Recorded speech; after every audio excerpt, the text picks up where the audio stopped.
go to the lobby. Let's all go to the lobby. Let's all go to the lobby to get ourselves a treat.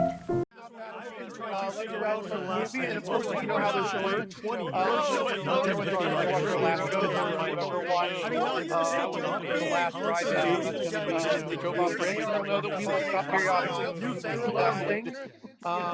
And maybe fill your brain, your ears,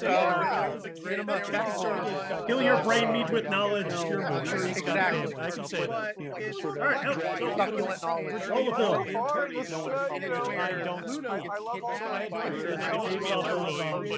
Like hearsay. And I saw it again. Talking about what do you learn about vampires? Hello and welcome to Condor X's Petrifying Picture Show. Hello. 4th year anniversary edition. Yeah, 4th year anniversary. We've been doing this thing for 4 years now. Yeah. Happy anniversary. You know, we would have done a video commemorating this a lot sooner, but I had some really annoying health problems. This is the dumbest thing. It sounds like the dumbest thing in the world, but honestly, it happens to a lot of people, and it's fucking stupid. What happens is sometimes your esophagus can narrow. If you have heartburn or acid reflux, it can cause a lot of like burned tissue in your throat. And when that happens, your throat kind of just sort of shrivels up, and it's makes it hard to get food down. And this is something that had been like I've been struggling with for years, but it was never really like especially bad until recently. And I had food stuck. I was eating Thai food, and I had a lump of Thai food stuck in my throat, and it was stuck like that for like 24 hours. And so that was very annoying. I couldn't get anything down. I couldn't drink. I couldn't even swallow my own saliva. It was awful.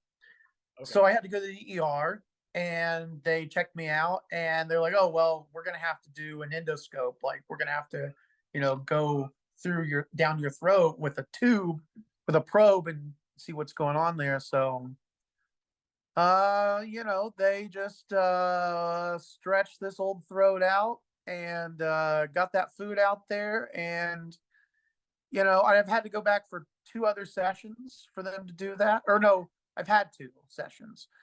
So now, I mean, knock on wood, I haven't had any more problems. I've been able to eat food regularly, but it was a real bitch.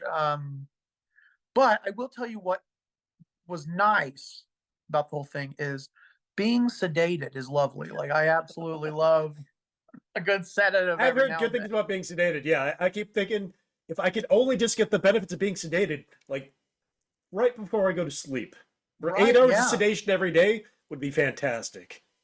I mean, it's easy to see how people can become addicted to, various drugs because, we're all trying to escape the pains and horrors of existence. So, right. One of the greatest gifts that, modern medicine has given us is, sedation. It's pretty wonderful. But so that's what's been going on. So we kind of had a lot going on during the last several months. And you're always working a lot, and I had vacation, and I was gone for a little while, and it's just been crazy, So it's nice to get back in the swing of things. Unfortunately, I still haven't been able to locate my condor hood. I don't know what my son did with it. Yeah, built a nest out there somewhere with it. Probably, yeah, the little turd. But so you just got we're fresh off of not fresh off of anything. I don't know why I said fresh off. But fresh from you being probed by a robot. Yes. Just in time for tonight's brain damage, which is Robot Monster, the 1953 classic. Can we use the word classic? Is it? It's old enough to be a classic. Yeah, it's classic. That's a lovely segue, by the way. Yeah. I thank you. Seamless transition. I love it. Yeah. But yeah, the monster is very iconic. I would say more so than the movie itself. It's got a distinct look that is very original. That's one thing I will say for the movie. You gotta hand it to him. I mean, how many gorillas with TV How many sets people for can heads? write a movie about a robot, an alien who's also a robot, but Yeah. the robot is mostly monkey? So it seems like it'd be a cyborg then, wouldn't it? You would think. But, Unless it's a robot on the inside too. no, technically, he's just an alien. All of the aliens on this particular world, the world of Roman, are monkey robots. That's interesting. So they're like a techno-organic creatures then? Who communicate with bubbles. Yes. Communicate with bubbles? Like through bubbles? Like they make Correct. bubbles to speak? Their communication device is mostly bubble-based. They have bubble-based technology for communication across vast distances of space. Interesting. Yeah. Maybe that's not such a bad idea. Maybe, maybe some big company should start trying to work on bubble-based technology. I think it has been overlooked, yeah, as a means of communication. Someone needs to get that a-hole Elon Musk on the horn and tell him about bubble technology. Bubble technology, yeah. Put him in a bubble and send him into space. Be on Mars already? Yeah. Yeah. Maybe if you like, covered all of Mars in some sort of giant bubble of. I mean, it would make it easier to land, yeah, if it was all covered in like saran wrap. Would that make the gravity different? Would that affect the gravity, do you think? Probably not, right? It's just inside no, gravity is largely a factor of mass and magnetism. I don't know. So how would that affect the bubble then? Well, would the bubble? But you would just bounce That would be effective, I think, in protecting a planet from being destroyed. Maybe if it were a tough enough bubble, but much like saran wrap when you get a package. Yeah. Yeah. Bubble wrap. Yeah. Just bubble wrap the entire on a planet. much larger scale. I think that's right. Yeah, it sounds reasonable. I don't see why it's not. This should be like one of those it'd be like a Star Trek sort of Jean-Luc Picard make it so type situation. I wish we could just make it, just manifest that into Mr. Data, would you like you to bubble wrap the entire planet so that we can put down the landing party safely? Make it so. Something I really love about him, about Jean-Luc Picard. I'm not really a big Star Trek. I don't hate Star Trek, but I never really got into it, compared to like Star Wars. But something that's really great about Patrick Stewart, I think, is that he has just been bald. He's been a bald old man, like from birth. I feel like he's just. You probably have little elementary school photos, and he's already got the chrome dome going. His head and face are exactly the same. His body's just. It's completely. His head is still the same size it is now, but with the tiny bobblehead body. That's what it looks like. Yeah. I really love that he and Ian McKellen are such great friends. Like, that's very precious to me, I think. And did you know that Ian McKellen actually officiated Patrick Stewart's wedding? Like, he married him and his wife. Yeah, I thought that was really cool. Huh. Just Did he do it in a full Gandalf robe? Because that'd be amazing. Maybe, or Magneto, he might have been. Magdolf. That'd be great. And yeah. I wonder. Well, I think that could Magneto kill Gandalf? He could just destroy his Gandalf sword. doesn't have any metal on him. I'm pretty sure he'd be His fine. sword. Oh, he does, but it's a magic sword. It's a magic sword, though, so it might not be affected by metal. I don't know. Or just a non-ferrous metal. Well, no, that doesn't matter. That actually doesn't matter for Magneto. Not to, we're getting in the weeds a little bit. Oh, the supercharged Magneto, who can also do the adamantium and stuff. Right. Yeah, he can do or pull the iron out of your blood. Yeah, which is pretty awesome. When I saw that in like the second X-Men movie, I was like, that is so sick. I love it. And just he's like rips it out of that guy. I wish he would have ripped. I wish though, in one of the movies that he would have ripped Wolverine's skeleton out. I wish that would have happened. That's what should have happened in the Wolverine movie, but I don't know. They didn't for whatever reason. Yeah, I don't know. This is gonna sound especially cruel, but I always thought about if I were Magneto, the way I would kill Wolverine. I wouldn't rip his skeleton out because eventually he would just regenerate. He does. That happens in the comics. Yeah. Yeah. but I would bend his limbs all up so he couldn't move, and then I would just move his ass over the ocean and drop him so he'd just sink like a fucking rock and he'd just drown. That's what I would do to him. But that's why it's a good thing I'm not a supervillain, because I would hate to have to kill Hugh Jackman. I love Hugh Jackman. I think he seems like a great guy. Anyway, and speaking of killing, this movie is the sensitive story of a robot monkey sent to Earth to slay the population because of, I think they're afraid of the competition, is what I read.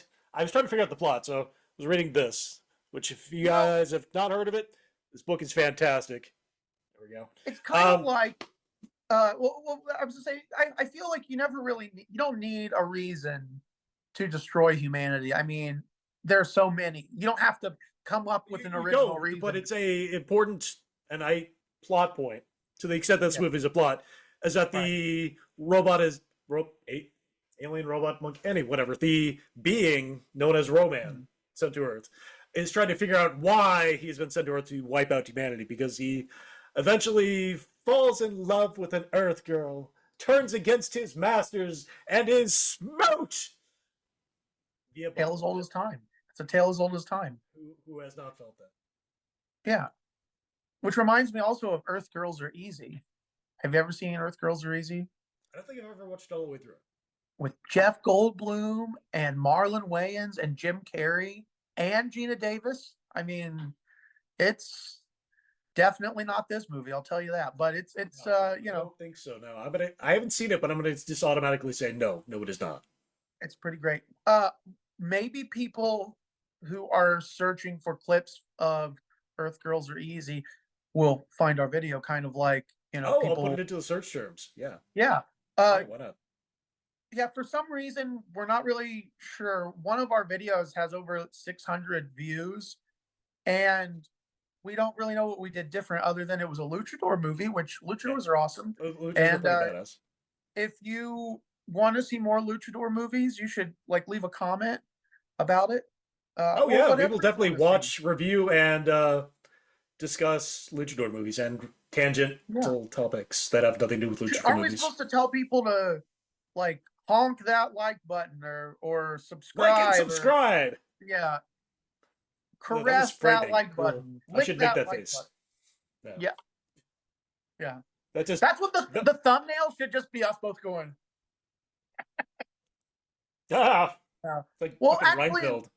Thumbnails that really get people clickbait are really terrible close-ups of our faces that have been made us look like we have too much makeup on, and then we're crying or we're injured somehow, bleeding. Okay, so we just have to, after we're finished with the show tomorrow, kind of punch ourselves in the face, retake this photo, and then to look injured or sick.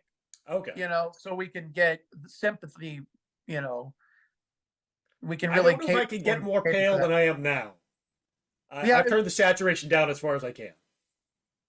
I'm trying to think of any time that I've ever seen your actual complexion. I think maybe just in pictures. I don't actually have to. Every so often, I'll go back and doctor it. I'll add some tan makeup on there, just so I don't freak out people too much. Yeah. Yeah. Kind of like in Death Becomes Her when they have to spray paint their rotting flesh. Yeah. I gotta cover up the gaping holes of. Before we get into the movie, I just want to ask you this: what is your favorite Bruce Willis performance? Bruce Willis? I liked Unbreakable. Unbreakable, yeah. Unbreakable is good. I think mine's Death Becomes Her, though, just for the sheer fact that it's so different than anything else that he's ever really done. He's not an action I'll take that back. 12 Monkeys. He's just a pudgy, older mortician, Yeah. I love it. Or embalmer. I don't think he's a mortician. He's an embalmer. Yeah. But what was the other one that you were thinking of? 12 Monkeys. I'm going to say that 12 Monkeys. I rewatched that one recently. I'm going to say that's probably my favorite Bruce Willis movie. That was pretty cool. I don't think I've ever actually watched that before. It's good. It's set in the future. Actually, it's more set in our present because, in the far future of the 2000s. Oh, yeah. Fucking whatever. Some sort of disease wipes out all of it. Actually sounds a lot like COVID. 19. Yeah. Yeah, so Yeah. this guy gets on a plane with a suitcase full of disease and spreads it across the entire world. On purpose Oh, or that's as pretty an spot on. accident? Yeah, so but he's living in the present. He's sent to the past to try to figure out where the disease came from and any kind of relevant facts so they can try to cure it in the future. Not prevent it from happening, because you can't prevent stuff from happening, apparently. Time is fixed. It's going to happen, and everything's going to happen the way it happens. But to try to find enough information about where it started so you can get an actual sample, and then They can come up with a vaccine, right? Or something like that. Yeah. Yeah, so there's one part in the very beginning where he's trying to get a organic sample of the virus, so he's eating like bugs and stuff, because he has to like have it inside of him for when they suck him back to the present, kind of like Terminator 2 rules. You know, if it's inside of him, it'll go back. Yeah, makes sense. So he eats a spider. He tries to hold it in his mouth. You know, he bites down and he's very apologetic about it. Yeah. Does the spider bite his mouth? No, he eats it. Oh, he just straight beats it? I mean, you can't not eat a spider if it's in your mouth. Yeah. Yeah, good point. Here, he sneezed. We'll cut that out in post. I don't want people to see me like this. Anyway, speaking of diseases, let's get to this wonderful film. Yeah, this movie will hurt. It's contagiously memorable. I don't know. I got nothing. No, I'm a little rusty. It's been a while. Let's roll a clip.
Am I dead?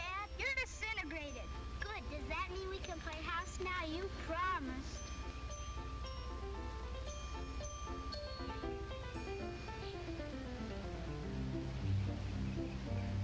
These woods are full of spacemen. It's either them or us. Come on.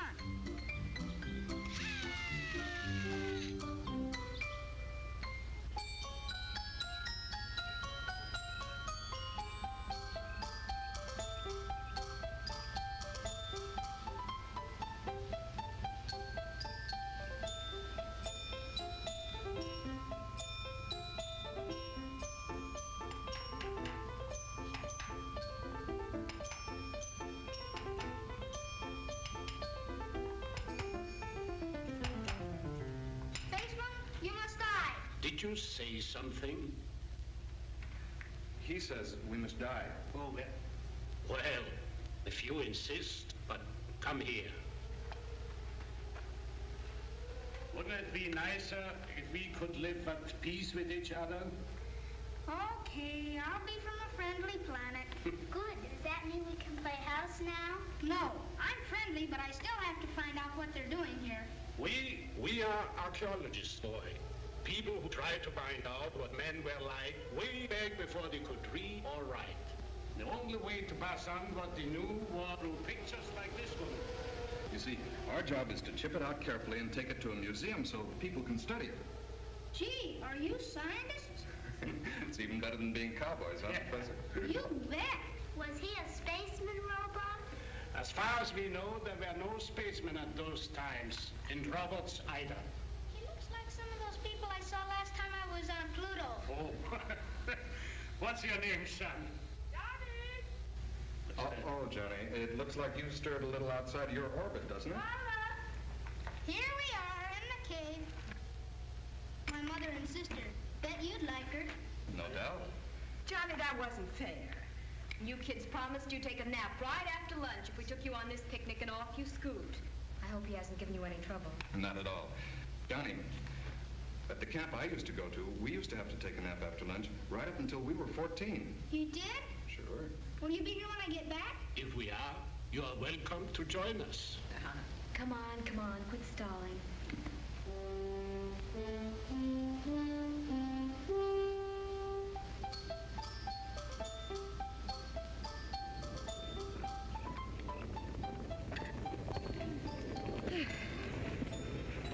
Here, dear. There you are. Take this too, darling. Fine. You want to take that? If Dad was still alive, I bet he'd let me stay. I don't think he would, John. Say, are we ever going to have a new father around our house? I don't know, dear. Would you like that? If we do, I hope he's a big scientist that makes rocket ships and things like that.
Extension Roman, XJ2, reporting to guidance Roman. I salute you.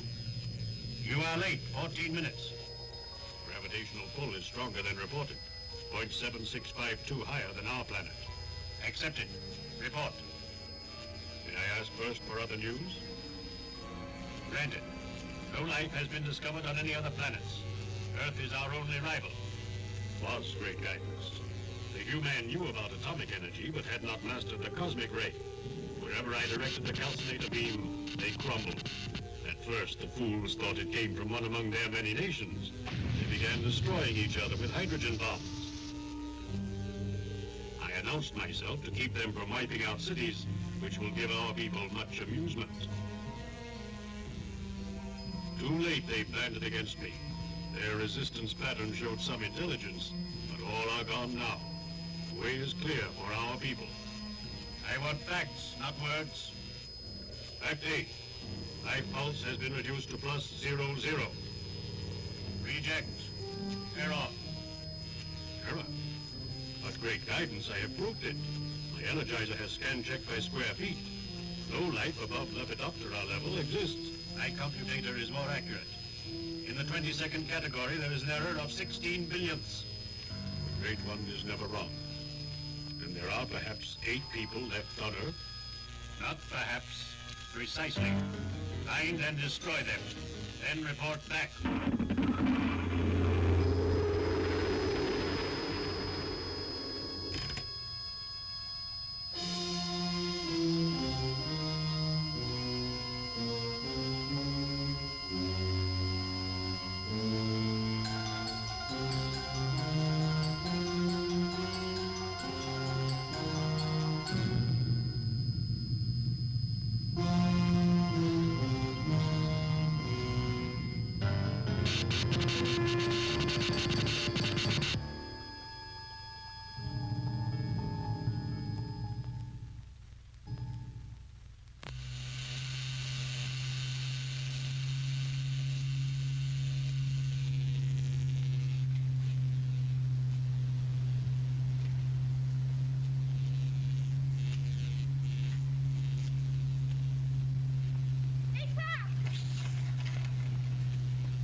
It's all right. He's here.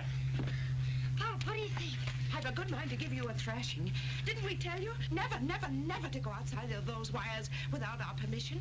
Martha, Anger won't keep the boy from doing it again.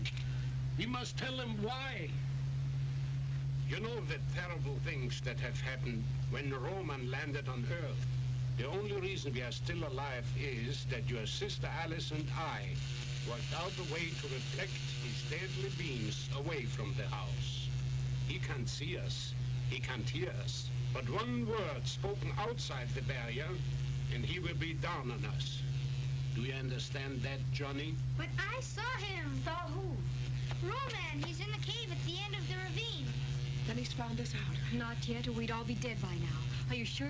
I was in the cave painting his picture the way we saw him on the viewer screen. Why were you doing that, Johnny? So in case he did wipe out the human race, there'd be some record of how it happened. Go on, go on.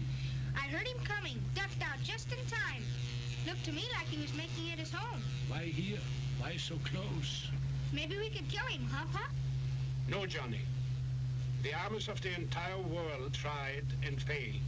We have thrown everything we had at him, but he is impervious. Unless we can find his weak spot. Could I have just a little water, Mom? Yes, dear. But why here? Why here? Perhaps we're the last people on Earth, Dad. He senses our presence and keeps calculating closer and closer. I don't believe that. I'm sure there were some other scientific minds capable of rigging a foil to prevent detection. If we only could find a way. Only one way of communication with each other. Do you think we still have a garrison on the space platform? Roman hasn't destroyed that yet. Well, it could be. If we only could get through to them. But why should we succeed where others fail? Don't you talk like that, dear.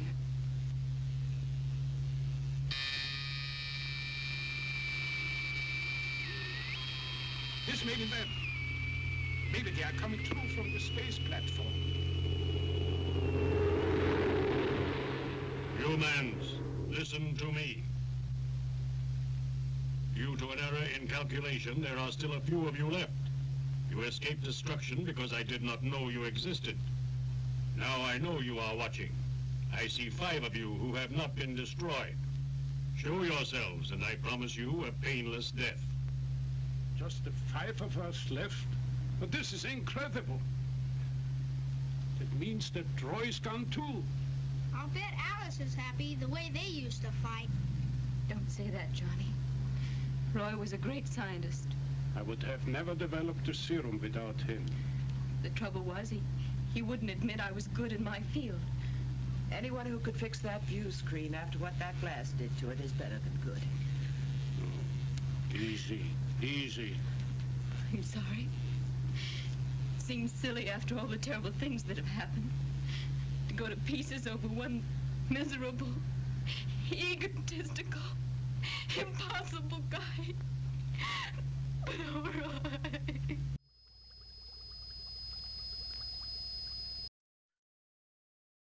I'm just on the edge of my seat.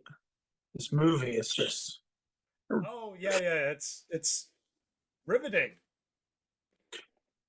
I just can't imagine. I wonder if anyone really took this movie very seriously. Like, at the time, like anyone who watched it, I wonder if it really was like in someone's mind, like, oh man, this is terrifying. What if aliens really did take over and this is what it was like? But I don't know. You know what I mean? Like, I don't think that I kind of wonder. I've heard the only thing this movie had really going for it was that it was shot in 3D, and they did a craptastic job of like everything. Like, the suits are bad, the location's bad, the script is bad, the special effects are bad, but they did have a really good job of shooting it in 3D, which clearly we're not seeing here because we're not able to enjoy that. Yeah, this is not that. Our budget is not good enough to even have a movie from 1953 in 3D, but apparently they did that really well.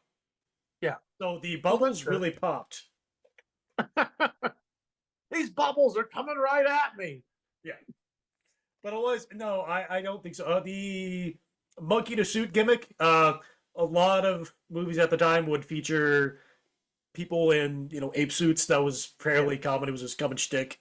Like, I'm pretty sure Abbott and Costello have a bit where they get chased by a guy in an ape suit. It's common. And the ape suit was actually the reason why that actor got the job. George Burroughs, the one skill he brought to this movie was that he came equipped with a monkey suit. That's why he got the job. Yeah, have monkey suit, will travel. That's so he probably why he got it. He probably tried out for it, and they were like, I don't know. And he's like, well, I have my own monkey suit. And they're like, no. Oh, thank God. They were going to give it to the guy who ended up being the writer. Let's see, Wyatt Barney O'Don. Previously, he was asked to play the role of Roban, which is the robot guy. But when the other guy showed up with a monkey suit, he was in. That's what it took. Take a hike, loser. Yeah. The guy in the monkey suit's coming in. Yeah, clearly superior product was the guy in the monkey suit. Right. Yeah. I mean, I don't know. That would really suck, just being the only 5 people left in the world living a little. Well, that's like tiny. It's technically the last 8 people left in the world at some point, and then it's the last 5. So it's 5 here, but apparently there's 3 nebulous people that die off screen somewhere. Yeah. So by the time we start in this particular part of the movie, it's just down to those 5. They spared us the gruesome deaths that they suffered at the hands of the monkey robot. Yeah, the 6 billion plus 3. Do they ever show, like, well, I mean, I guess we'll find out. Never mind. I was going to say, like, does he have a gun, like a ray gun, or does he just mangle people, or? It's a calcifier ray, whatever that does. Oh, so maybe like... Yeah, so they described it. So they just kind of shown this beam on the entire planet, and all the other countries started blaming each other, which I could completely see. Yeah. Like, oh, it was you. And then meanwhile, there's an alien up there going, dude, I just shot a ray at you. Come on. Yeah, that would definitely happen. It was me. That would absolutely happen. I just want you to know it was me. You know, that whole bit. Yeah, that would definitely happen in real life. Like, no doubt about it. Like, if aliens ever attacked, like we would be fucked because people wouldn't be able to like work together at all, to take them down. So if and when that happens, we're going to be screwed. This is going to be more of a documentary than a than a B movie. If but they show up wearing monkey suits and fish bowls on their head, yes, yeah. Which is kind of like that's been that type of character, that sort of weird helmet. It kind of reminds me also of Mysterio from from Spider-Man comics. Yeah, like a stupid ass, just fishbowl. Like I don't know. I think it's supposed to be very reminiscent of the old like EC comics, like they showed in the opening credits. All those like Tales of Terror and all those weird sci-fi movies in the background. So I could see this working as a comic. I don't think it quite holds up as a movie, but I could see some weird gorilla alien in an old EC horror comic. Tales from the Crypt. Yeah. Monkey edition. Monkey edition. Yeah. I would watch that. Oh, absolutely. Yeah. Well, in Creep Show, there's the scene with the episode. I'm thinking of the crate where it's like this Yeti thing. It's kind of like Horror Express a little bit, because like there's a crate that's like from I forget what year, but it's like in the 1800s or something like that, and it gets discovered at this college campus. It's like underneath. It's like in this utility closet in this campus, and there's a Yeti creature that's living in it, and so you can imagine what happens with that. But yeah, that's my favorite part. And I think apes and monkeys, they're just so similar to us that we like to see them in things, but also they can be very terrifying at times. What's that movie with the there's a movie with an orangutan as a killer, and it's not. I think it's like loosely based on Rue. Yeah. There's a Roger Corman movie. I think it is just Murders in a Rue Morgue, but yeah. Yeah. Well, there's another. Well, I don't remember which one it is, but I just remember the poster for it. It has like a close up of the orangutan's face, and it's smiling in the dark. There's one. It's horrifying. With I think it's like a baboon though. It's called like Rage or something. No, that's a different one. Yeah, Primal Rage, or no, not Primal Rage. Something like that. There's a movie that's on Shudder that's like that, but the one I'm thinking of has an orangutan, and I can't remember. And the orangutan has a lighter, I think, for some reason, and he's in the dark, and he has this lighter so you can just see his face is illuminated, and it's horrifying. You see his like huge, dirty teeth, and it's just scary. I like orangutans, but orangutans have discovered fire. Yeah. They'd be catching all kinds of shit on fire. And, wouldn't be that different than people. Yeah. But anyway, Dunstan checks in. That's another great orangutan film with Jason Alexander. This is not what we're watching, though. No. And there's the Clint Eastwood movie with Clyde. It's pretty good. Yeah. Any Which Way But Loose, I think. Yeah. Yeah. Wrong way, he Clyde. Flips people off. He punches people. Yeah.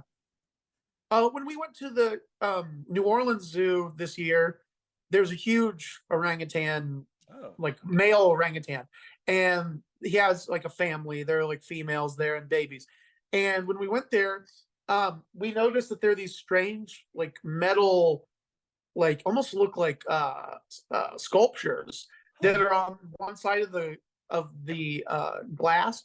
And I thought it was some sort of deterrent to keep them away from getting too close to the glass, because I thought, maybe their hair, because they have such long hair, maybe gets tangled in it and they hate that, so maybe they try to avoid it. Okay. But no, I talked to a zookeeper, and they said that not too long ago, the male got very irritated for some reason. Okay. And he smashed the window and broke the window. And this window is like super thick glass. Right.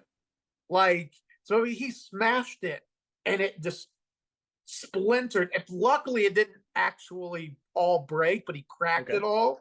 Right. So they had to replace it. And so those little they're like electric metal flower looking things. So so it's like Jurassic Park. Yeah. Oh, wow. Yeah. Okay. I could see that, like, they never attack the same part of the enclosure twice or whatever, I can see that. So orangutans are very smart. It's true. And insanely strong. They look like the thing that I like about orangutans more than the other two great apes is that they are chill most of the time. The other two are, chimps are just like crazy. They're just basically insane people who are smaller and hairy, but insanely strong. And gorillas are just kind of, I feel like they're like if you put like a horse's brain in an ape's body, you know what I mean? Like, all right, they're smart, mostly okay, but if you really piss them off, they can take you out. They can freak out. They can freak out, and then they're grabbing your child Harambe style and dragging them around and whatever, R.I.P. But anyway, I don't know if there's going to be any ape on child violence in this movie, but I really hope so. Yes. Excellent. That's what the people or at least are here. Robot, alien, ape violence on robot, child. alien. Yes. Yeah. I'm pretty sure. Let's roll it. All right. Let's do this thing.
Fool humans, there is no escape.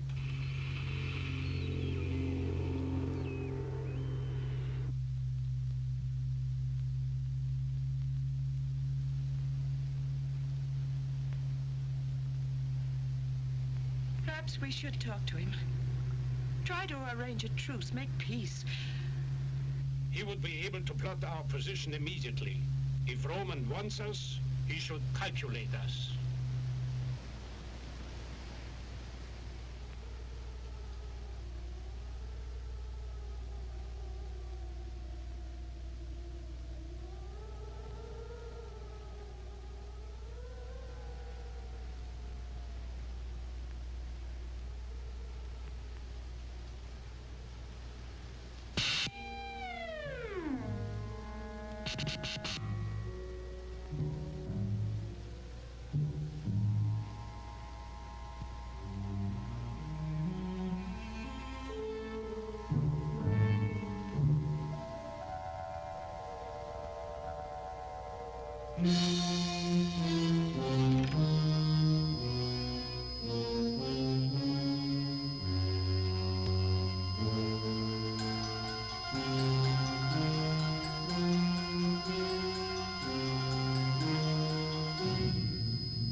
Have you made the correction?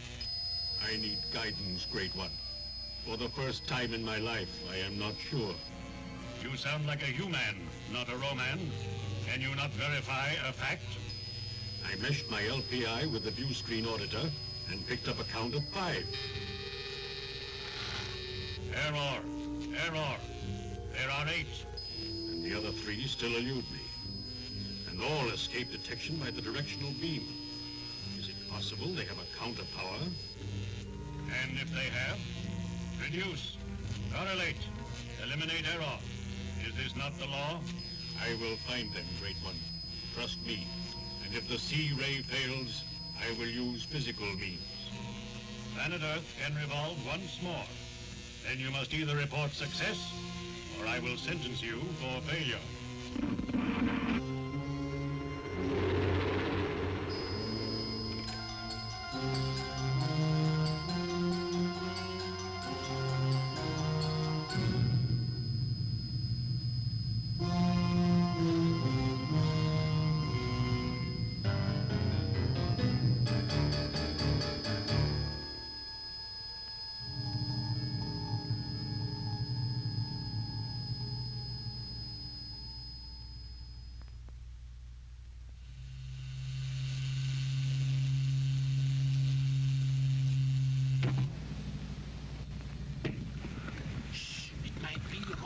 If the atomic guns can't stop him. It's not for him. It's for us. Hi there. Anybody home? It's Roy!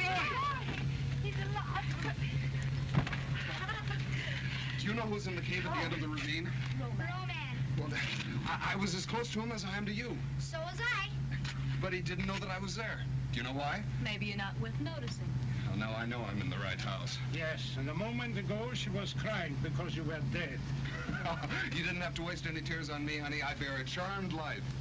Roman spoke to us over the view screen. He said that we are the last 5 people on Earth. Is he lying? Or are there any other people? 2 more. Jason and MacLeod. But why then? That doesn't make sense. Oh, doesn't it? Look, the professor here spends his entire life trying to discover a serum, an antibiotic serum that will cure all diseases, even the common cold. And thanks to his wise choice of assistants, he manages to achieve his goal. And so, who does he experiment on with his first injections? Himself, his family, myself, and Jason and MacLeod. Therefore, the great antibiotic is also the immunizer to Roman's death ray. And I thought it was the electronic barricade around the house. Well, that may prevent Roman from finding us and blowing us up. Which is nothing. But against the sweep of the death ray, it's powerless. No, the serum, that's the thing. Couldn't you find any more in the lab? Plenty. But I didn't bring it. Why? Because we managed to get together enough fuel to take a rocket ship to the space platform. And there's enough serum on board to immunize the entire garrison there. Does the garrison know you're coming? Well, how could I tell them without letting Roman know, too? They know what's going on down here. They'll figure it's Roman and blast the ship right out of the sky. We'll have to get word to the space platform, that's all. Jason and MacLeod take off in 2 days. On foot, it would take me longer than that to get back there. We'll have to rewire the circuits on the view screen so that we can broadcast without Roman picking it up. But such a complicated job in 2 days? Well, at least I can try. If I only had a decent assistant who could take orders instead of trying to be the boss. I'm bossy. You're so bossy you ought to be milked before you come home at night. Children. All right, I'm sorry, Professor. Okay, boss. Where do I begin? Don't you have to loop it? Roy, will you not argue, please? You know something? You're either too beautiful to be so smart or too smart to be so beautiful. I guess we do get along all right at that. But let's work together now. We can play later. Roy, what time is it? 4:30. Of what day, Roy? I can't remember the day. I'm so tired. There. Oh, Roy, we'll never make it.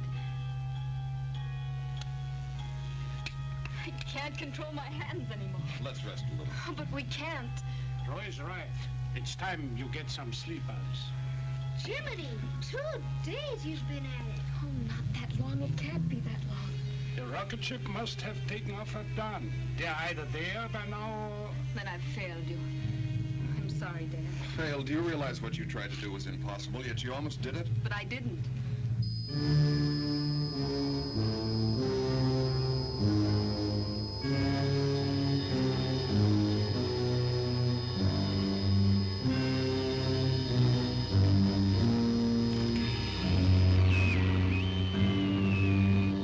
Humans. Yesterday I calculated 5 of you. Now I find 6. He still doesn't know about Jason and MacLeod. There were 8 of you. The guidance Roman who understands everything showed me that. Yet I might have had trouble locating the other 2. had they not taken off in a rocket ship and revealed their presence. Look, humans.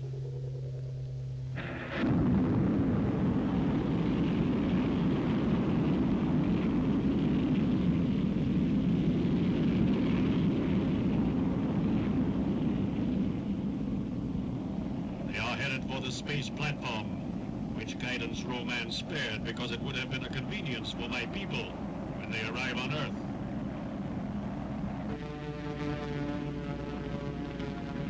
Space platform.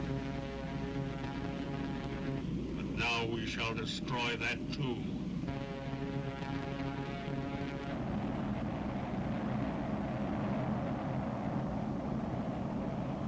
Alert!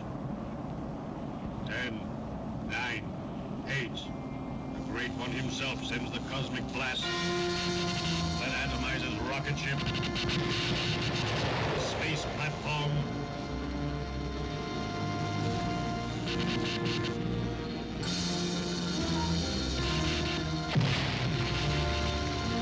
Human 7 and 8, all. And now, of the 2 billion, there are 6. Calculate your chances. Negative. Negative. Negative. Is there a choice between a... Negative. Negative. So negative. Very negative. You know, so there actually could be more people potentially, and aliens just don't know what the hell So they're there's only talking about. 5, but possibly 6, maybe 8, and also a garrison. Right. So, yeah. Sounds like these aliens don't really know what the hell they're doing. They're just sort of... No, the great guidance is about as good as Google Maps sometimes, or Waze, as far as guiding. It's like, why does he keep trying to direct me into a building? Plus, I feel like there would be plenty of like, you know, sort of rednecks, like out in the, you know, sort of like people with homesteads and things that would be, you know, living off the grid and hiding, and you know, I think that you should always account for that. Slathered every available surface in tinfoil to block out the alien rays. Yeah. Oh, and they yeah, had this for sure. beforehand. They didn't know about the aliens because, you know, they still don't. Right. Yeah. Yeah. That's just how they live. Correct. Yeah. Yeah, very, you know, it's very, there's a lot of, you know, sexual tension between Alice and that. Oh, you yeah, know, yeah. What was that phrase? You're so bossy, you ought to be milked before you come home at night. Yeah. Like, oh, shit. All right. That's, Goodness. you guys are into some kinky shit there, but, yeah, well done at the end of the world. You do whatever you maybe want. that's, you know, if that were in a movie nowadays, that would be pretty, that earned it an R rating at the least. And then he's like, you know, he's like, either you're too beautiful to be this smart, or you're too smart to be this beautiful. It's like, come on, man. What a turd. Yeah. But hey, you know, I mean, if she's the only. She has no options. It's him or her father. Yeah. And, so those are his options. So, that's it. That's when you're down to from only 2 billion people apparently, which I would think even in 1953 he had more people than that, but maybe not. I don't know. How many 2 billion or how many 3 said, billion? Yeah, they said it was down from 2 billion, from 2 billion down to 8. I can remember it down to.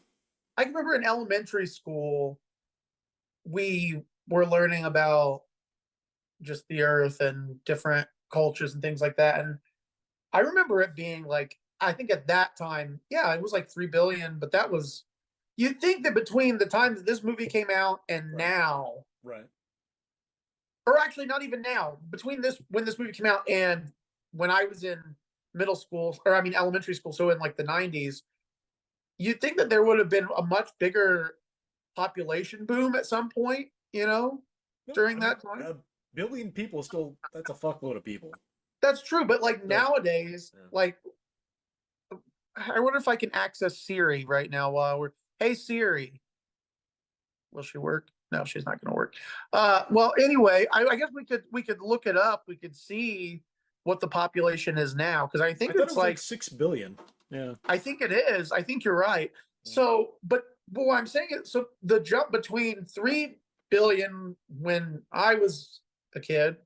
Right. Unless maybe it was actually more than that at the time, and it was just our textbooks were outdated. That very well could be. I mean, they're probably still using the same books now, so yeah. Yeah, that's probably what it was then. I mean, it probably was more in the 90s. But anyhow, yeah, it's crazy to think about some sort of device or something or disease wiping. Well, actually, that's not that crazy. I mean, no, but they describe it as so the reason these people survived was that they were inoculated against all diseases, and somehow that also made them radiation proof. Which, okay, makes sense to me. Sure, their cells were just kind of shellacked in anti-disease radiation. I think it's probably one of those. It's probably one of those tropes where like poison, disease, and radiation get kind of maybe lumped into being sort of things that make you sick. Okay. Right. So anything that makes you sick, they are protected against. So maybe that's the radiation. It was the radiation sickness that killed people. It's the sickness, yeah. Okay. Sure. Yeah, let's go with that. That's what they should do, but then they should make it to where, but they still develop tumors.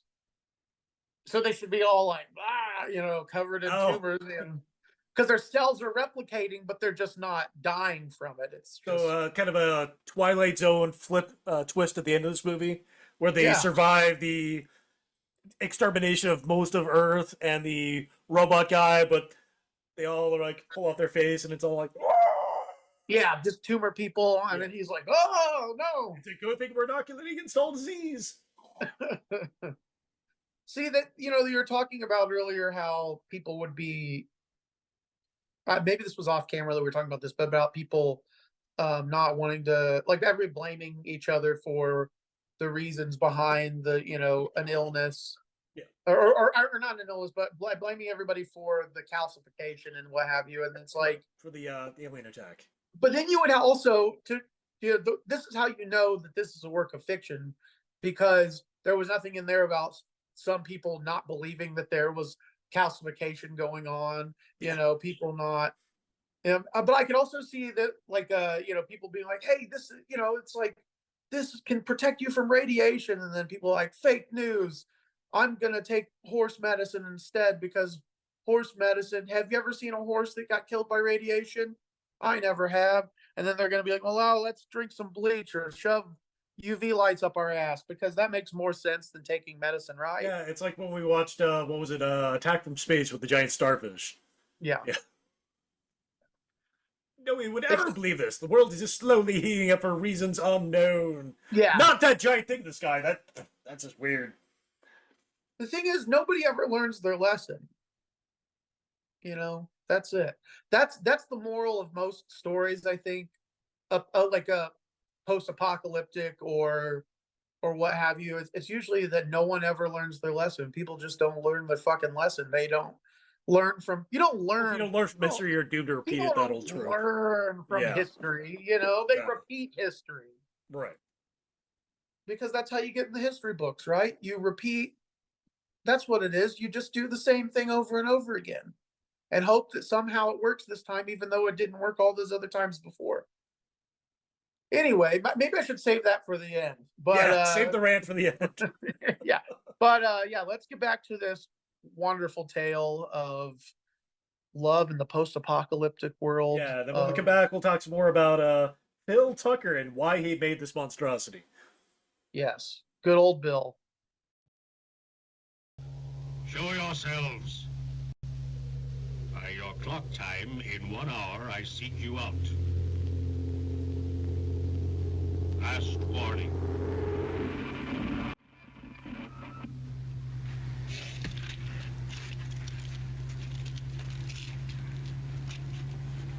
Mommy, why doesn't he like people?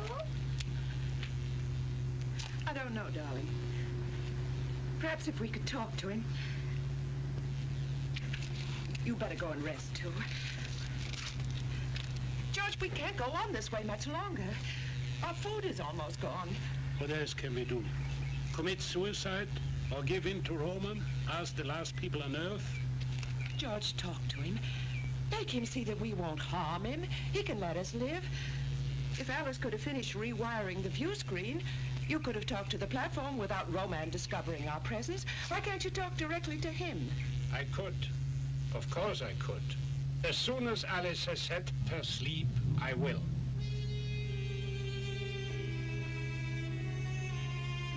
Not like that. Alice, look, you simply can't connect these two circuits. Here, let me.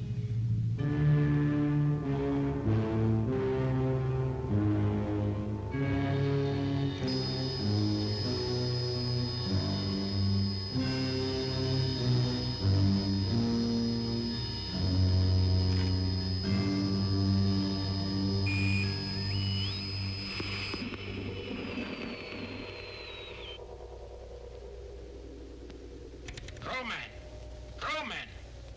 Do you scan us on your view screen? Yes, Earthman, I see you. This means only one thing. You have decided to take the easy way out. No, Roman. We have brought you to a standstill. And we will go on doing it as long as necessary. If you try to figure out our position, you are wasting your time. None shall escape me. I shall find a way to rid this Earth planet of humans. No! We human will not give up this Earth of ours. But let me ask you something else. What do you have to fear from us?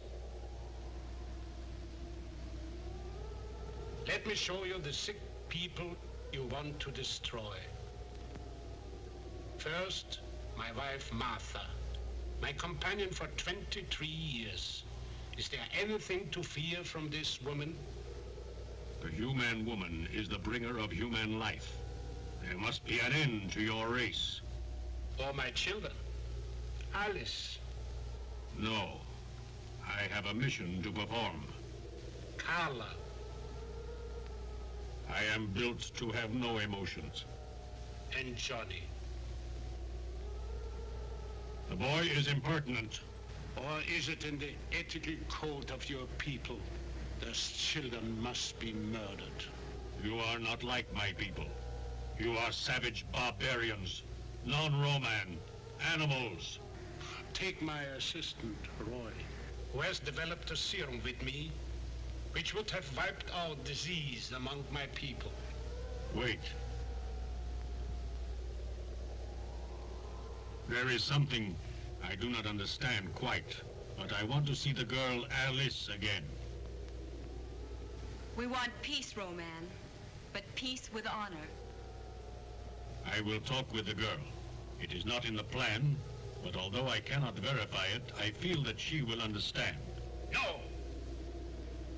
I am the head of this family unit. You have to talk with me. Calculate, human. If I meet with the girl, I may find a way to integrate you into the plan. It is not a fact, but what you would call a hope. Name the place, Roman. I will be there. I do not understand, but it is only the one called Alice that I want to see. Here I am, Roman. Where shall we meet? Do you know the area of the fork of the two dry rivers? There is a ruin there. I will meet you in an hour, but you must be alone. I will be there.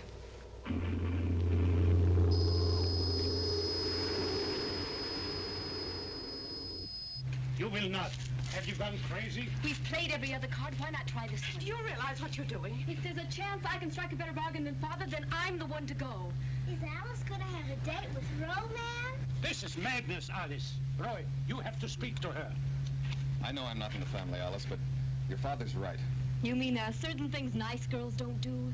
Even if it means that man's millions of years of struggle up from the sea, the slime, the fight to breathe air, to stand erect, to think, to conquer nature, even if all this is stopped cold by a doting father and a jealous suitor? I just don't happen to believe that any human being should degrade himself in order to survive. You'd rather just have us go out of business, is that it? Letter return, no forwarding address? Can't you see you're being sentimental idiots letting your emotions run away with you?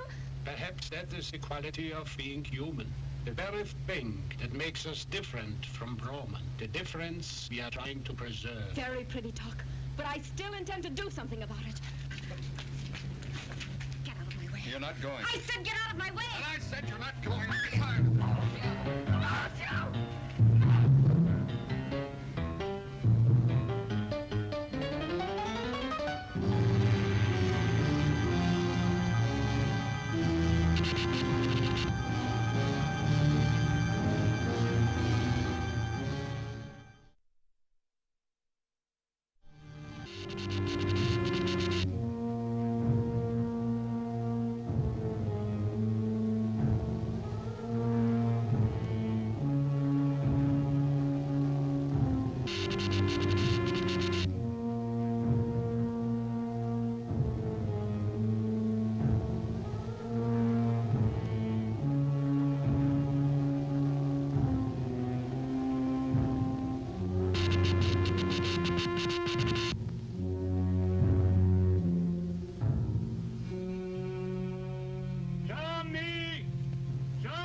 Johnny's gun. You don't think he'd be outside the Oh, back? that fool romantic kid would try anything. What a family I have. I don't do anything. Johnny has left the barricade. He might have it in his head to find Roman. We have to stop him. Don't worry, Professor. Alice and I can find them. I'll go, of course, but don't either of you speak to me. But be careful of Roman. When Johnny comes back, I will set off a flare. Right.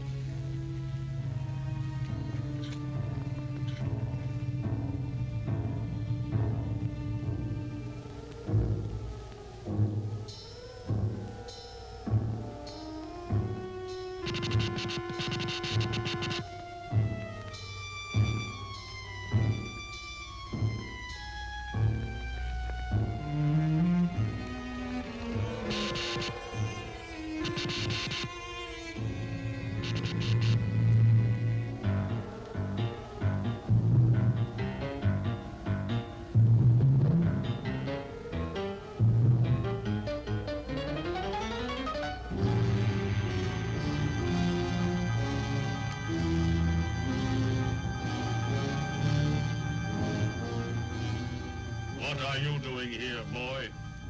My sister isn't coming. So they sent you? I came by myself. I wanted to find out what you had against me. You are human. Your people were getting too intelligent. We could not wait until you were strong enough to attack us. We had to attack you first. I think you're just a big bully, picking on people smaller than you are. Now I will kill you.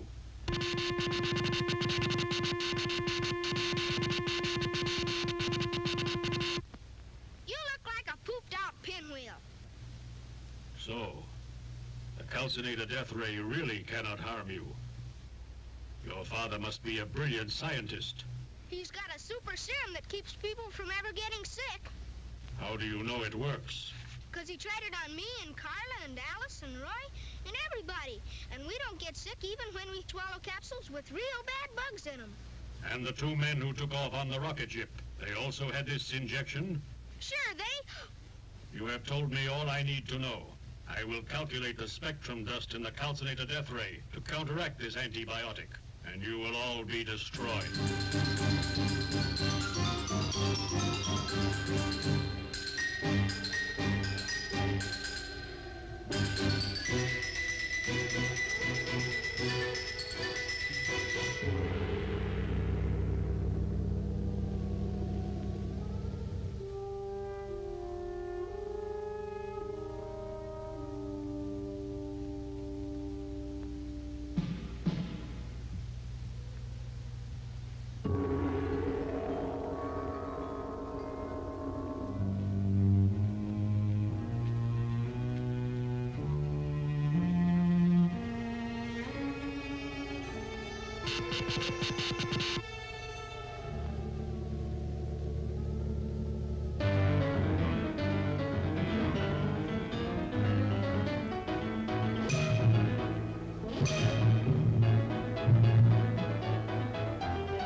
George! George, there he is! He looks all right. Oh, thank God. Thank God. Johnny! Johnny!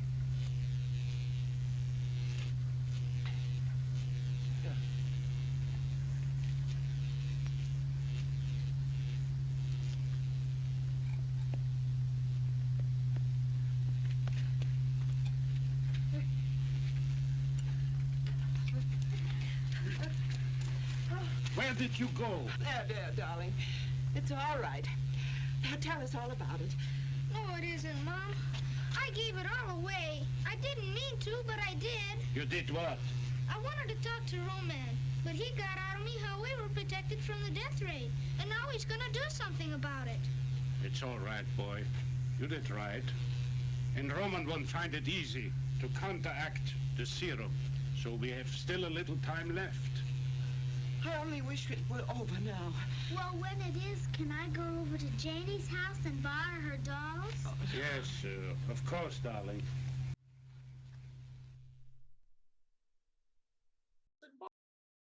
Borrow her dolls. What a little idiot. Yeah. So remember how we're like down to 8 people? But yeah, Janie, sure, yeah. Sure, I'm sure Janie's don't worry about it. fine. It'll be fine. Yeah. So that bit of inspired dialogue again was written by Wyatt Barney O'Dong. Apparently, he was desperately trying to break into the film business, occasionally doing walk-in roles for movies. He was going to be the Roman in this movie before the guy showed up with the monkey suit, and yeah, he wrote this. Apparently, Roger Corman kind of saved his career by letting him offering the opportunity to write part of one of his movies in exchange for some of the profits from this movie. So he's able to buy his way into a Roger Corman movie. But the movie itself was directed by 25-year-old Phil Tucker, who made this film in 4 days. Believe it or not, with a budget of $16,000. That's what it cost to make the entire movie. Yeah, special effects and all. Imagine if they wouldn't have already had a monkey suit. Good God, that would have been half the budget. Yeah, exactly. Yeah. So this movie did so poorly that he apparently ran away to Alaska and just kind of hid there for a while, trying to write a sort of sequel to it, which would have been Space Jockey. I mean, just imagine how great that would have been, just based on the title, Space Jockey. Yeah. Is like a little man? Would he be riding on Roman's back? I'm assuming it would have only had to have been, yeah. But that didn't pan out, so he ran away to Los Angeles, and checked himself into some hotel, wrote like a really weird suicide note to a local newspaper. Mm-hmm. Didn't follow through with it. And then the last bit of his career, he could not even afford to get in to see his own movie. So he was lamenting that, and then he slowly slid away from that into obscurity. That's really too bad. No. Apparently, the end of his career was directing a series of burlesque movies: Baghdad at Midnight, Dream Follies, and Tijuana After Midnight, which he made in a partnership with comedian Lenny Bruce.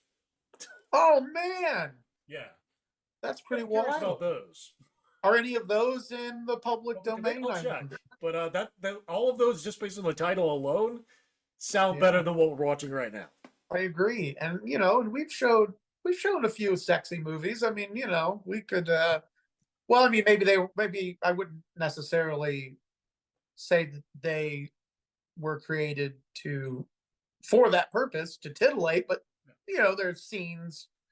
I don't know, but then we might end up attracting the wrong. You did go a whole bit about starfish orifices, I think. Yeah. That's so true. Sure, depending on your particular viewpoints, maybe. Yeah, I guess that's true.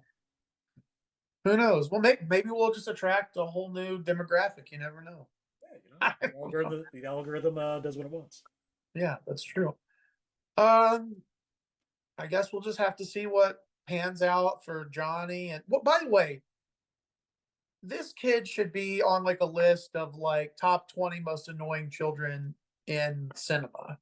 Yeah. Because this kid, he's sticking his tongue out at Roman and he's like, you look like there's some sort of alien wiping out all of humanity. I know. I went to a cave and I looked at it and I poked it with a stick. No, Johnny, don't do that. It's fine. You just don't do it again. I'm going to go out and do it again. And while maybe they'll make a deal. I'm going to give away the entire secret to our survival. Oh, wait, before that, I'm going to tell you about the rocket. Did you know about the rocket? Oh, you killed them. I think that what should happen is his dad should make a deal with Roman and like give him Johnny in exchange for everyone else living. I think that's what the deal. Wipe out the most annoying example of humanity, and then call it a draw. Yeah, I think that would be fair. Absolutely. But no, instead, the monkey robot alien is infatuated with a human, and because she didn't show up for their date, he's currently wandering around the countryside, just going, He's just shooting out death rays at random. It looks very like the first Bigfoot video, where he's walking through the trees, just kind of swinging his arms. That's kind of what it reminded me of, except on a very bleak plateau full of rocks. Yeah, where did they film this? A very bleak plateau full of rocks. In Utah? I don't know. Was a Bronson Canyon, the site of apparently a lot of stuff, but Bronson Canyon. Yeah. I don't know where that is. We'll have to look into it, but what was the other thing? I had another point that I was going to make about the whole, like, he's like, well, I'm going to stop you or whatever when Johnny runs away. And he just can't, he's just too slow. He's just like, no, who knew that I could be, kept at bay by a small hill. Yeah. It's Johnny just runs away and he's like, death race to everyone. I love it. It's so absurd. Got one job, but he can't carry it out. I like the idea of a death ray though, and like you don't really in science fiction, it's not really important how it works. It just makes you not alive anymore if it gets you. That's all you need to know. Is that if it goes off, you're dead. You're toast.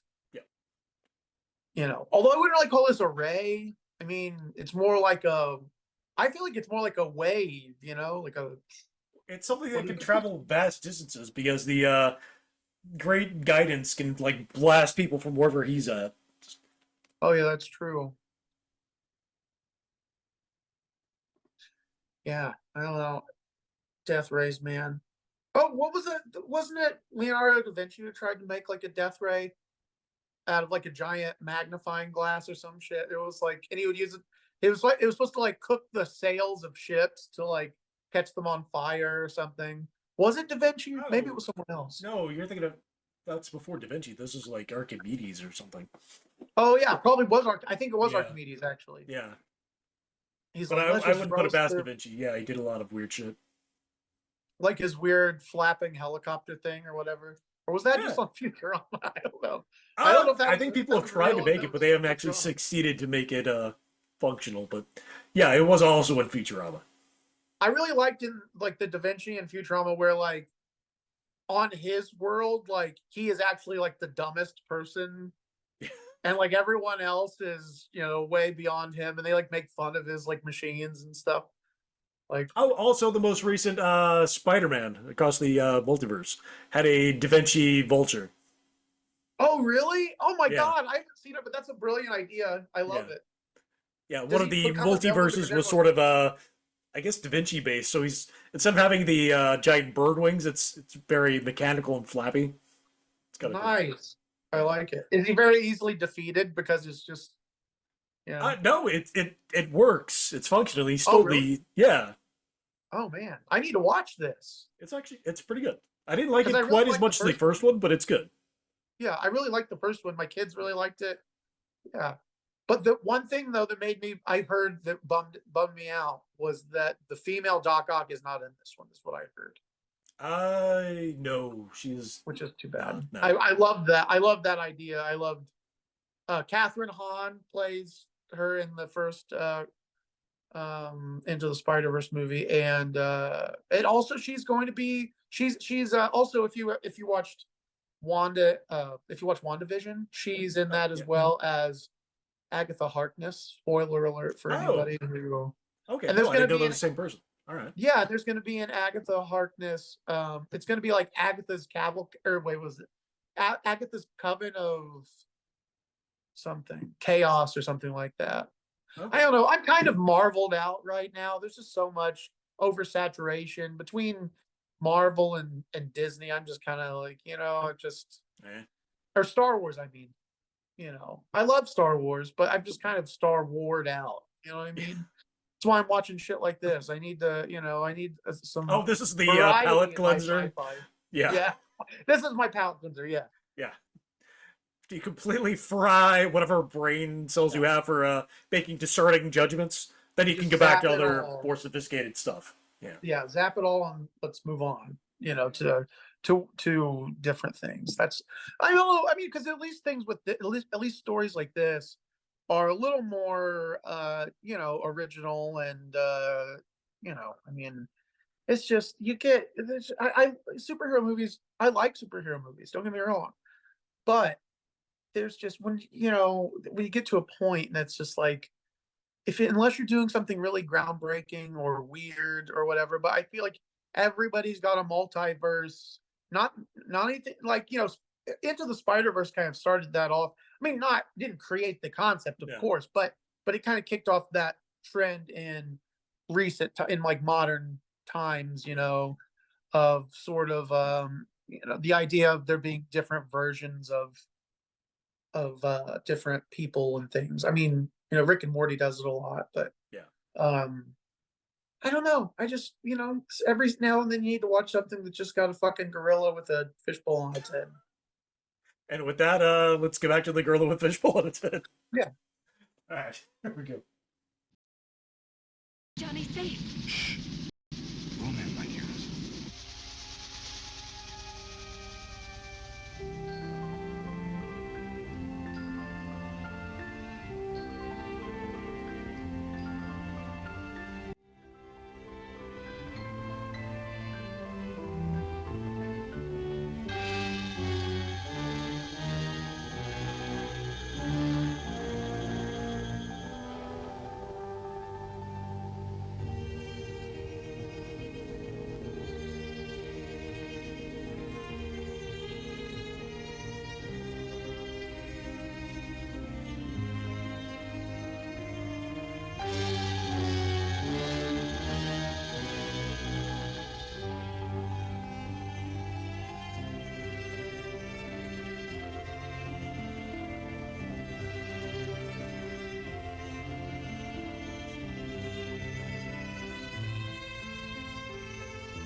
What has kept you two? We have heard it. Now, really, Father, isn't it obvious? Have you been playing house? Professor, it may sound silly to you, but Alice and I want to get married, and we were wondering how you'd feel about performing the ceremony. You want me to? Oh, yes.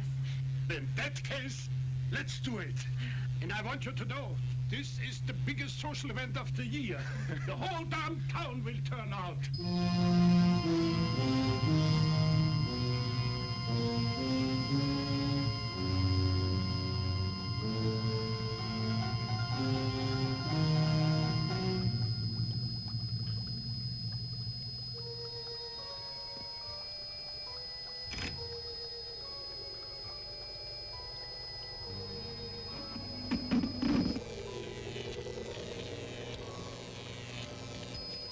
await guidance.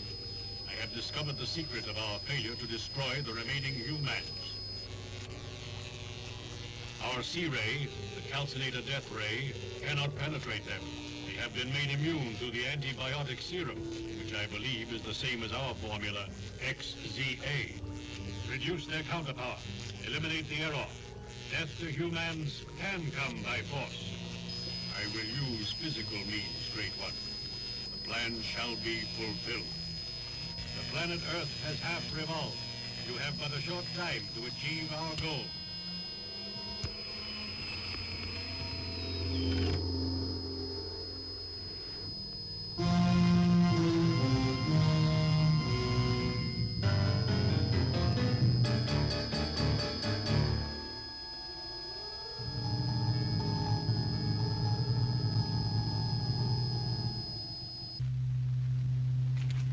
All right.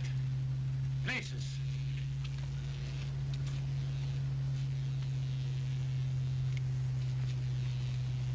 Go.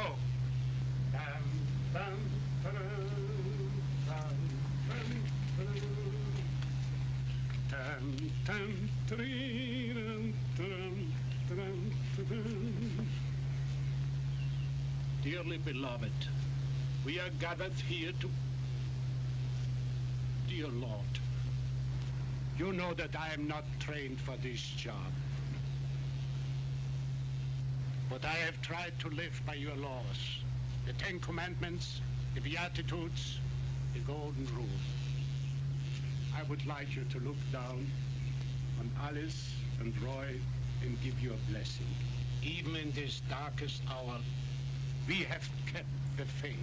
In your grand design, there may be no room for man's triumph over this particular evil that has beset us. But if by any chance victory should be on our side, I want you to give a long life to Alice and Roy and a fruitful one.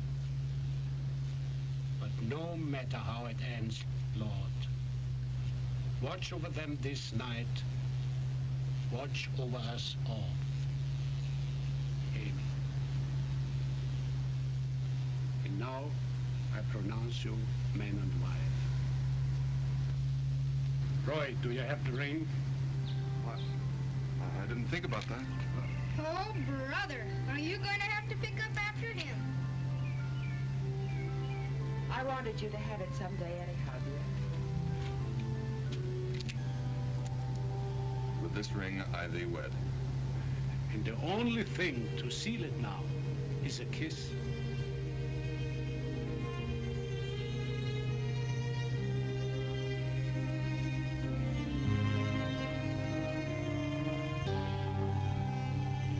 Where are you going on your honeymoon? Niagara Falls? Well, to tell the truth, we hadn't thought about that. Wherever you go, be careful. And I want you back the first thing in the morning. And in case you don't know, there's a war going on. And now more than ever, I don't want to give up. Thanks for everything, Dad.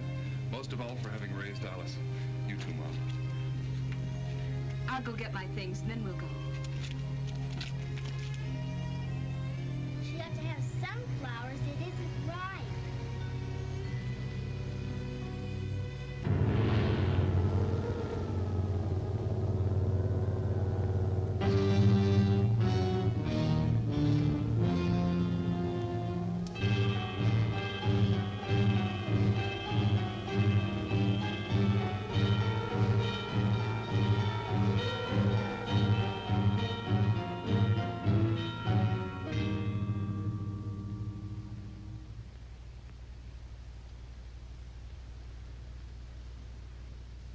Roy, Alice, wait for me.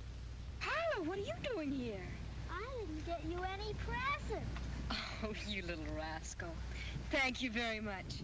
Now, you'd better run right on home. Quickly, Carla.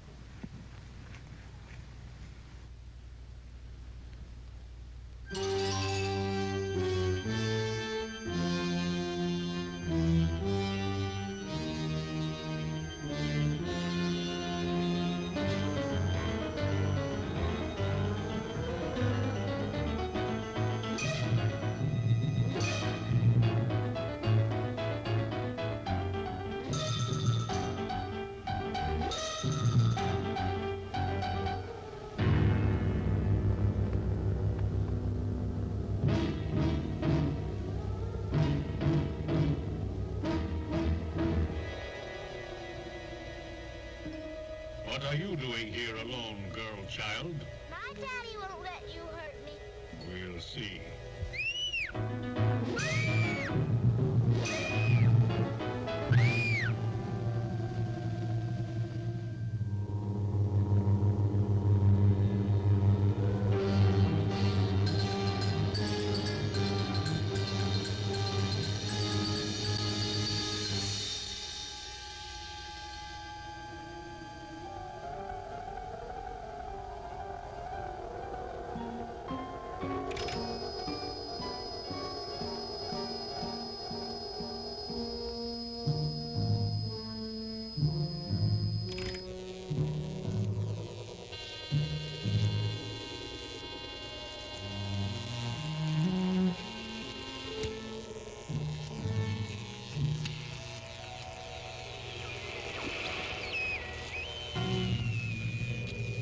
Great guidance. I have a favorable report. I have already eliminated one of them. Force was necessary. It was a simple matter of strangulation. That leaves 4. There are again 5. 4 and one more, on whom I have made an estimate in relation to our strategic reserve. The plan should include 1 living human for reference in case of unforeseen contingency. Do you question the plan? No, Great One. I only postulate. Proceed on schedule. Destroy the others. All of them.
He will hear you. I don't care.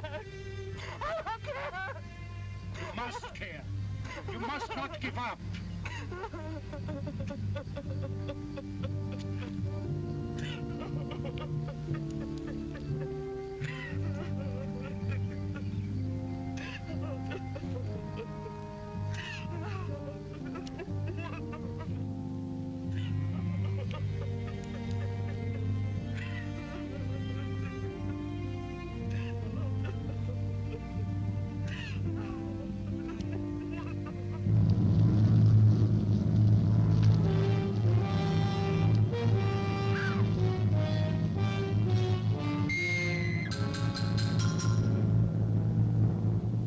Ordered to kill you.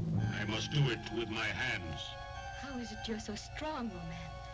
It seems impossible. We Romans obtain our strength from the planet Roman, relayed to our individual energizers. Small enough to carry with you? No, mine is in the cave. I wish now I played house with her more often when she wanted to. No regrets, Johnny. We enjoyed her as long as she was with us, and now somehow we have to find a way to live without her.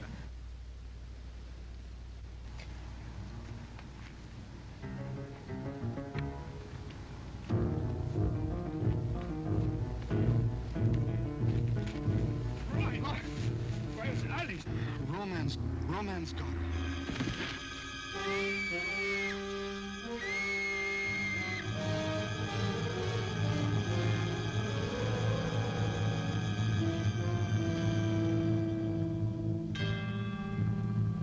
Roy's dead.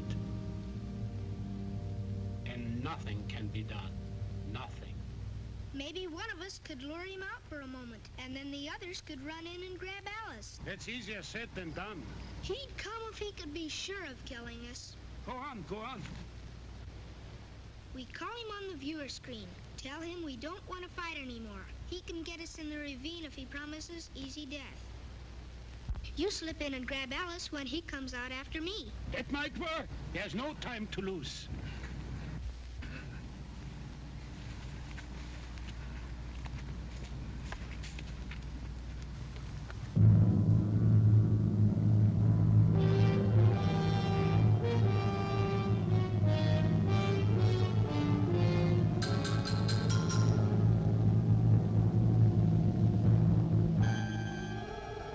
Suppose I were human. Would you treat me like a man?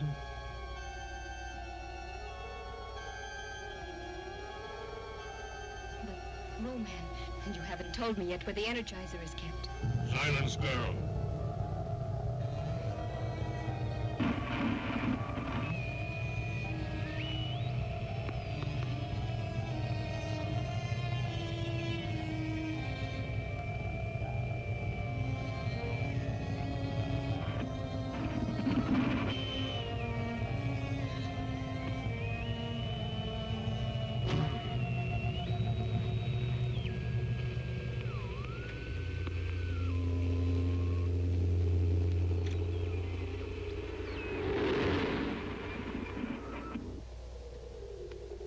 Why do you call me at this time?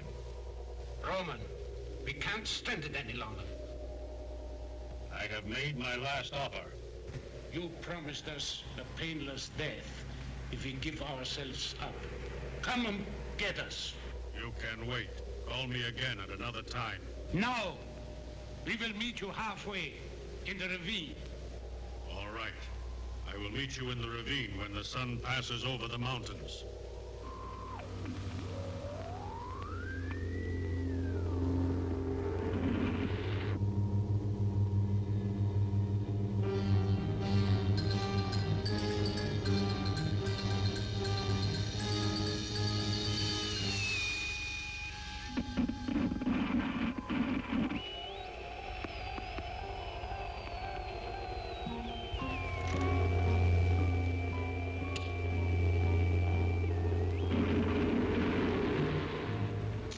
Attention! Attention! Extension XJ2. Attention! Attention! Extension XJ2. We hear you, Great Guidance. Earth Roman, you violate the law of plan. Fact, you have captured the girl and not destroyed her. Fact, you have delayed accepting the surrender of the others. This verges on failure. There is one thing you do not understand, Great Guidance. You reject the plan? I wish to make an estimate of my own. To think for yourself is to be like the human. Yes, to be like the human. To laugh, feel, want. Why are these things not in the plan? You are an extension of the Roman, and a Roman you will remain. Now I set you into motion. 1, destroy the girl. 2, destroy the family. Fail, and I will destroy you.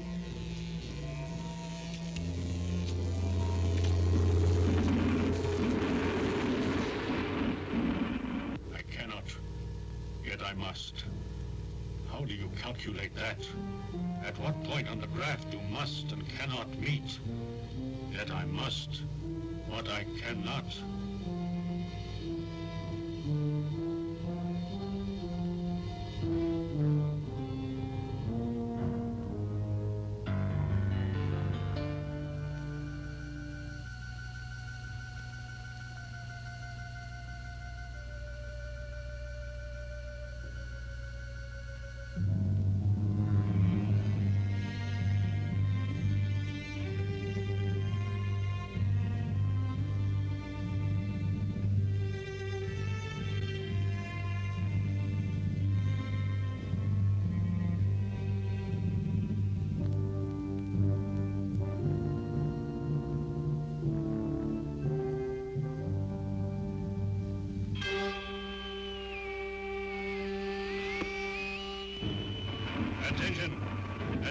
extension XJ2.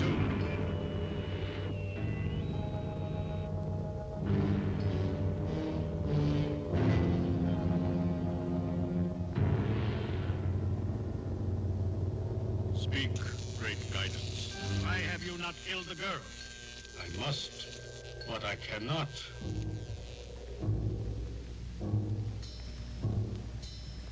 Here I am, Roman! The girl first, then the boy. Now. Great guidance, I cannot kill the girl, but I will kill the boy. Here I am! Alice, do not hate me. I must.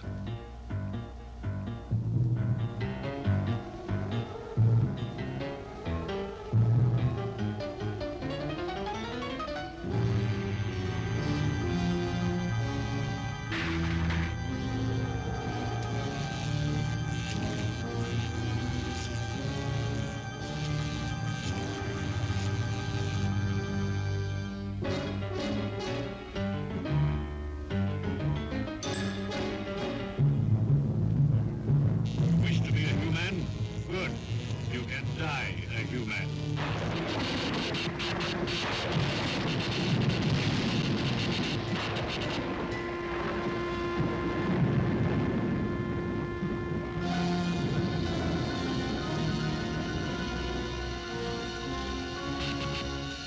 Human elements still roam planet Earth. I, the ruler of all Romans, shall complete your task, Earth Roman. I shall release our cosmic tube rays, from which will spring prehistoric reptiles to devour whatever remains of life.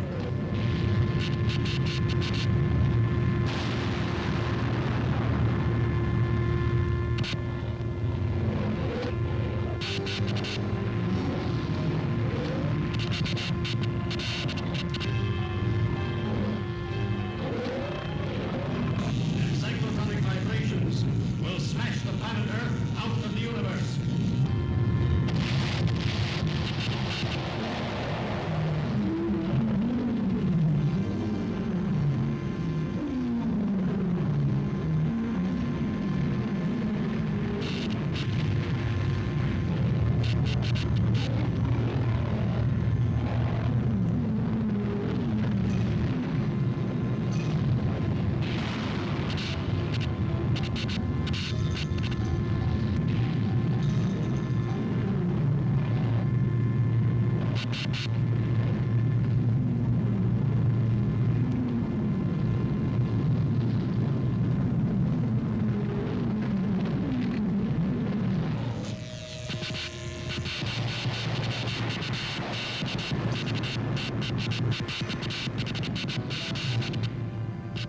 Found him!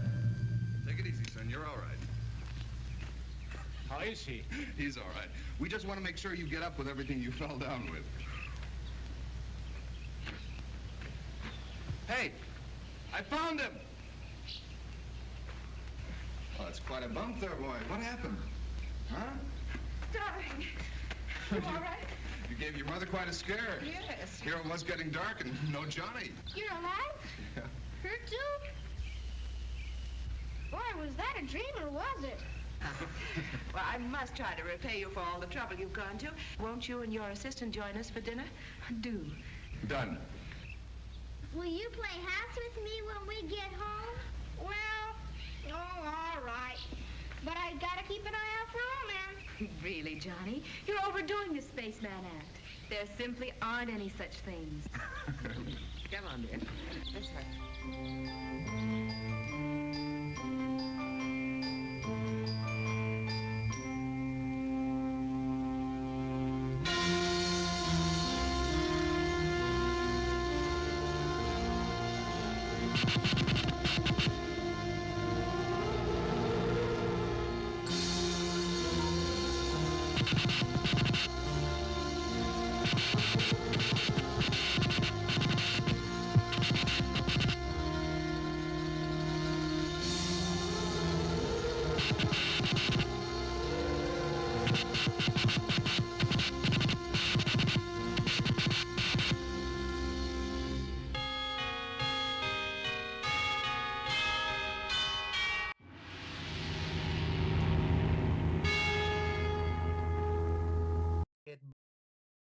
me.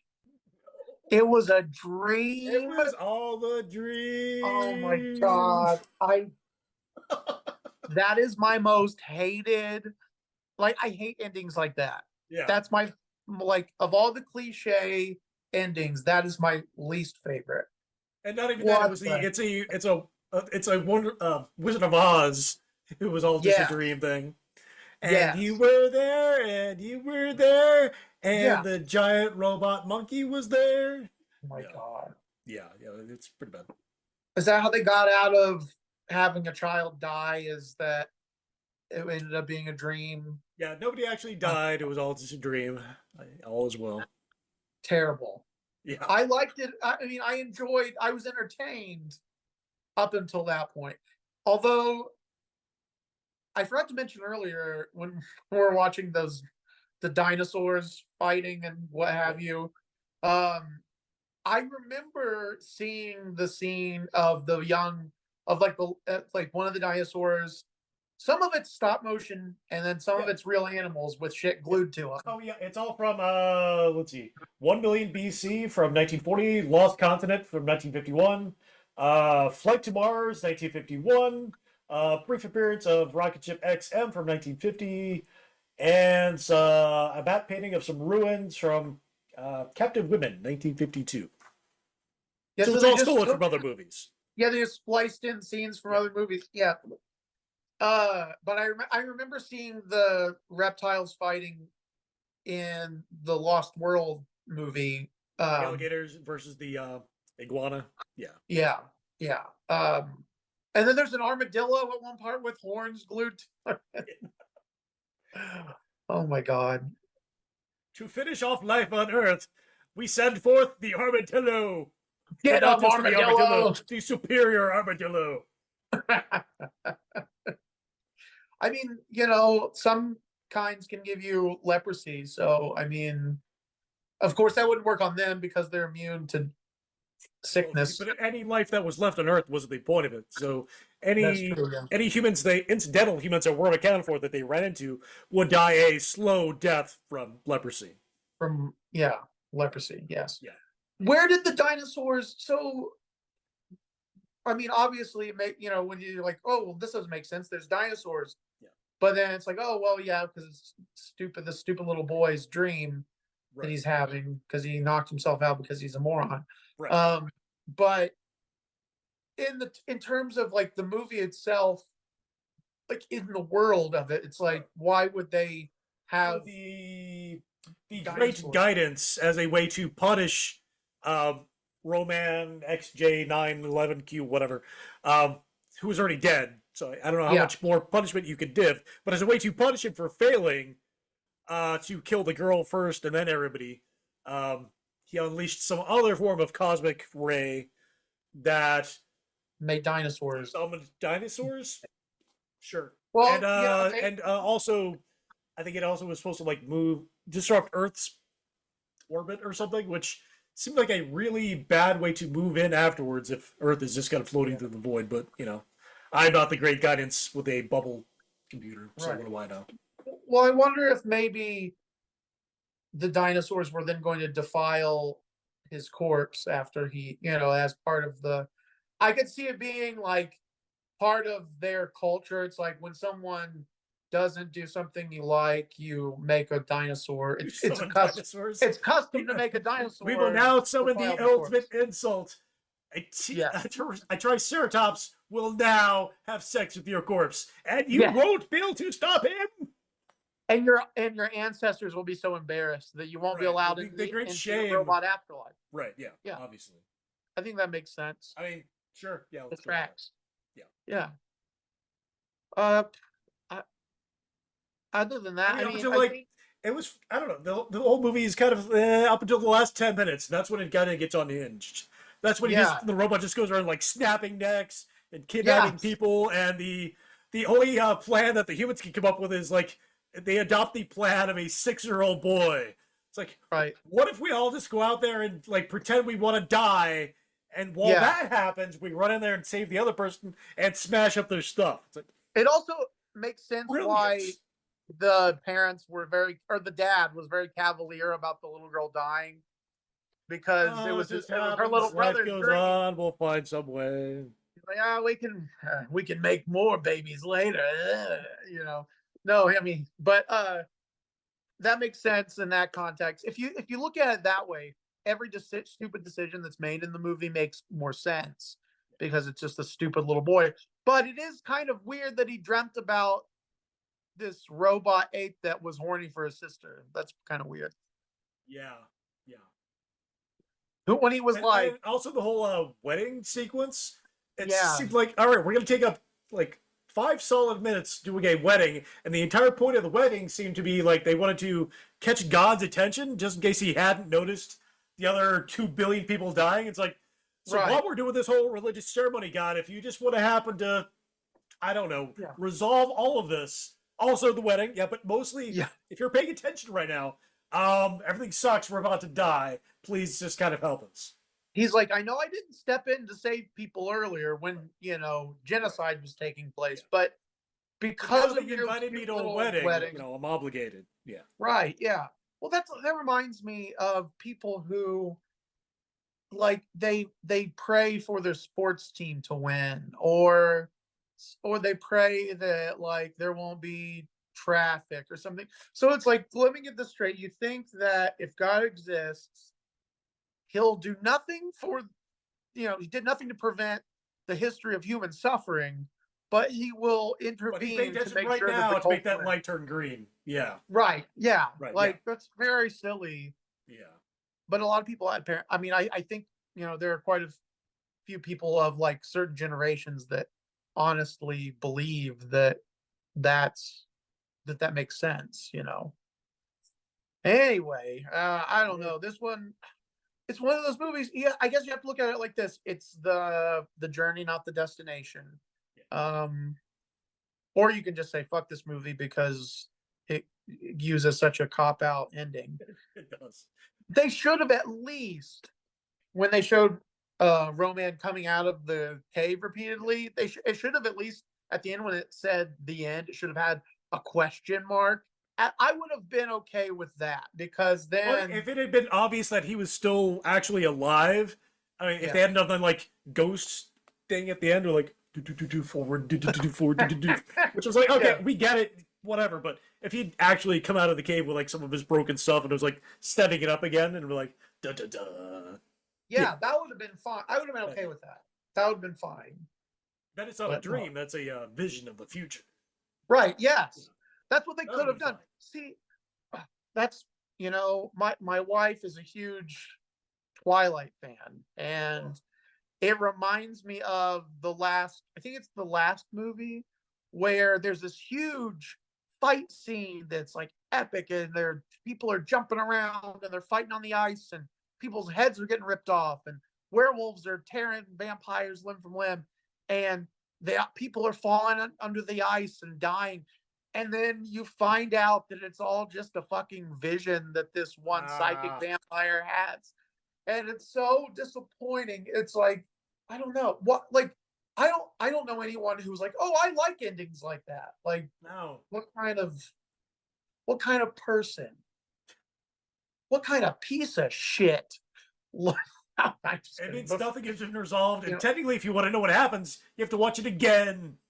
Right. Well, you don't even know. You don't know what's really going on at all. You don't really know what the world is like for them. Is there really some sort of situation going on, or is it just everyday? I got the impression it's just normal everyday life in the 50s. It's just there's no real calamity taking place. So on the other hand, what kind of like trauma is this boy going through that he envisions himself in his dreams being mauled by a robot monkey and dying in his dream?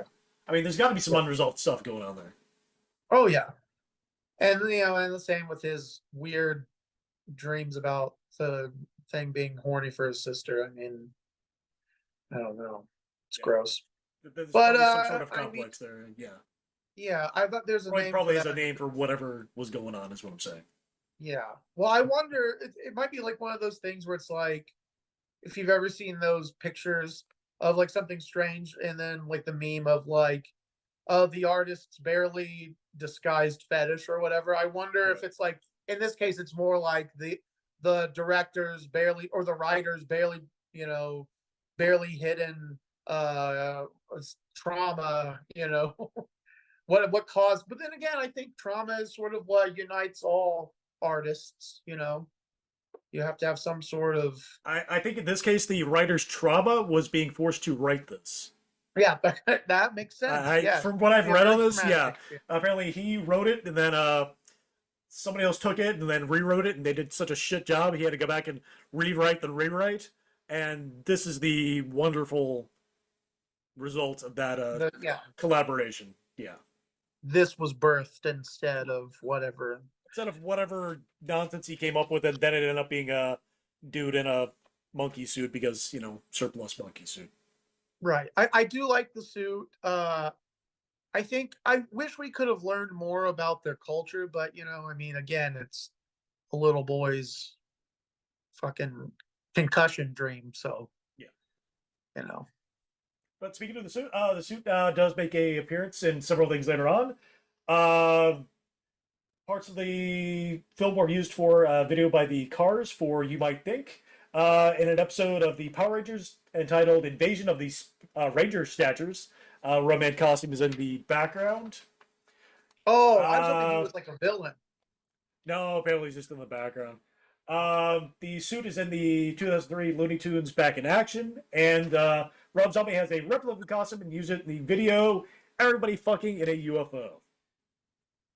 I went to go see him in concert a couple of years ago, and I think, if I remember right, during that song, I think someone had, either there was a statue or an actual costume. I can't remember, but I remember there was some sort of, it was present in some form. Either it was there in person as someone in the costume, or it was on the monitor of the showing like different, while he's playing the song, like showing different pictures of different things, Either way, still kind of cool. Yeah. Rob Zombie, he likes a lot of the same things that we like as far as movie wise anyway. So that, it makes sense. This is I don't know how I confused it with Ed Wood, other than I guess just a similar low budget similar time period. It's still black and white, very low budget. Directing choices are questionable. Yeah. So this is kind of right up there with so this is right up there with Plan 9 from Outer Space and Manos Hands of Fate as the titular worst movies ever made. How it stacks up against those, I don't know, debatable, but definitely not a cinematic masterpiece is what I would say. Yeah. Right. Well, but I think the way that people judge movies is often wrong. And I say that as someone who, we're kind of critics, I guess, in a way. You could consider us to be that. Yeah. But then everybody's a critic, it's one of those things.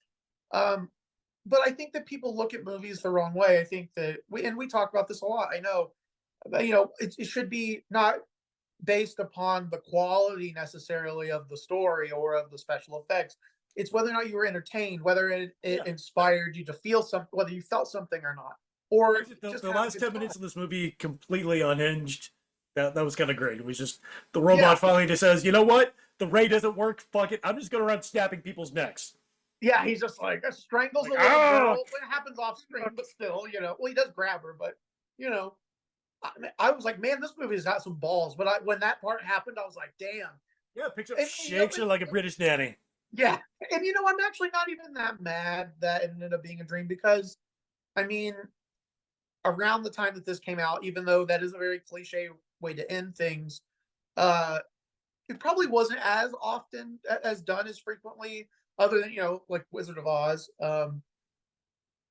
But I guess I think the reason why I get frustrated with endings like that is because I appreciate whimsy and I appreciate monsters and things. So when it's like, oh, it was all a dream, it's like, oh no, did you think this was cool? Well, fuck you.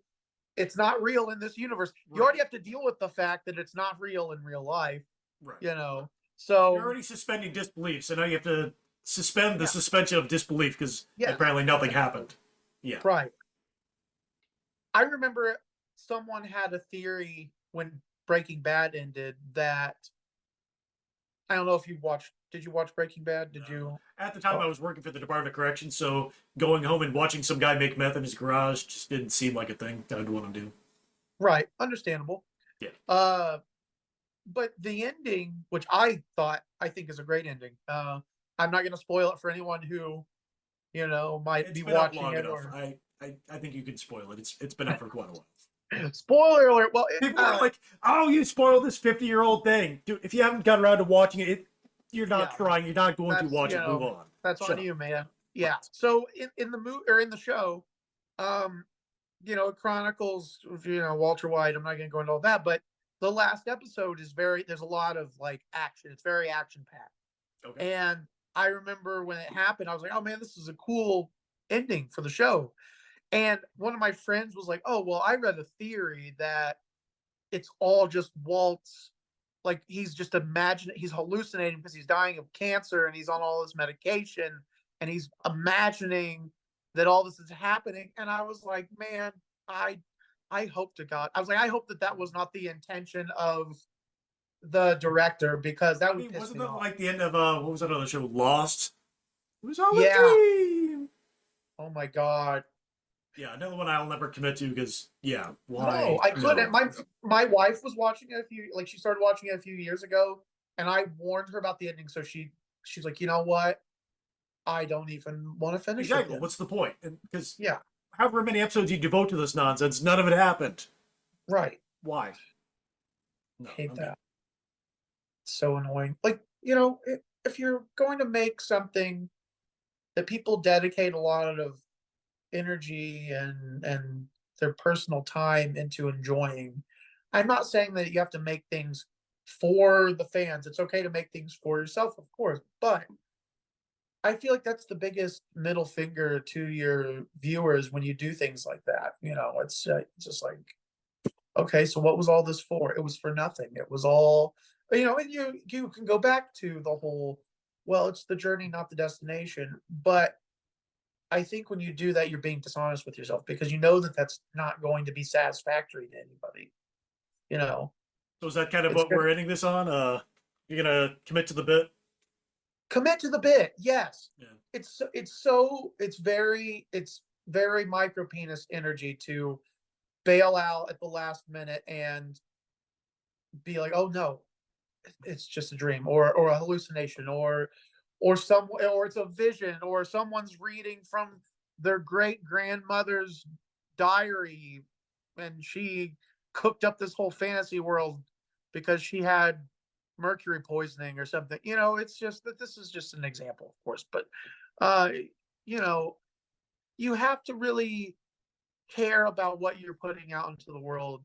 You need to at least have some sort of, you don't have to have an idea. You could kind of just fly by the seat of your pants. But whatever you do, be more creative than it was just all a dream, because someday someone's going to see your movie and they're going to be so invested in it. And then when it ends, they're going to try to kill you probably, I mean, and at least rant about it for 20 minutes after the movie ends. Right. But if it went further than that, who can blame them? I mean, people get very serious about their movies. They get very serious about their food. And, fuck, man, you just gotta give a shit. Just be creative. Use your brain, pump some neurons, come up with something better than just, oh, well, little Johnny, was playing around, dicking around in the ravine, and he hit his head. Probably saw a Gila monster. And again, also, why are they picnicking in a freaking ravine? Did you see that? I mean, even if it was in color, they're picnicking on like a bunch of rocks. Who does that? Right. That does not look like a comfortable place. No, I would not want to do that. So, of course, he fell down the ravine. Yeah, of course, he fell down the ravine while napping. I mean, it makes complete sense. Yeah, it makes sense. Well, and we'll leave that off. We'll leave it up. Leave it at yeah, that's just not the cleanest ending, but life is messy. To the bit, don't go camping in a ravine, and if you do, be prepared to fall down and get a concussion. Yeah, and then dream about your sister getting kidnapped by a horny robot. And with that, I'm Condor. And I'm Crow, and this was the thing we watched. It was the thing we watched. Stay tuned for more episodes. We're gonna hopefully pump those out sooner, more frequently than we had been, because health willing, or health pending, I guess is. But no, I feel Condor great. doesn't get groped by any more robots. We'll do some more episodes. You just really turned me into a throat goat, if you know what I mean. But anyway, good night and goodbye, and we'll see you on the next one. Also, I don't know when exactly it'll be, but we will be doing, I think we'll probably record our sessions, our new game sessions that we're going to be, if that's all right with you, if you want to still do that. We're going to be playing a cowboy version of Morkborg. If you don't know what that is, just watch one of our gaming videos and you'll understand. But it's time for us to fly the nest, and we'll see you next time. See you next time, folks. Caw! Caw! I got a stick. Ooh, I got a stick. Ooh, I got a stick. Oh yeah, I got a stick. I got a stick. Good stick. Ooh yeah, I got a stick.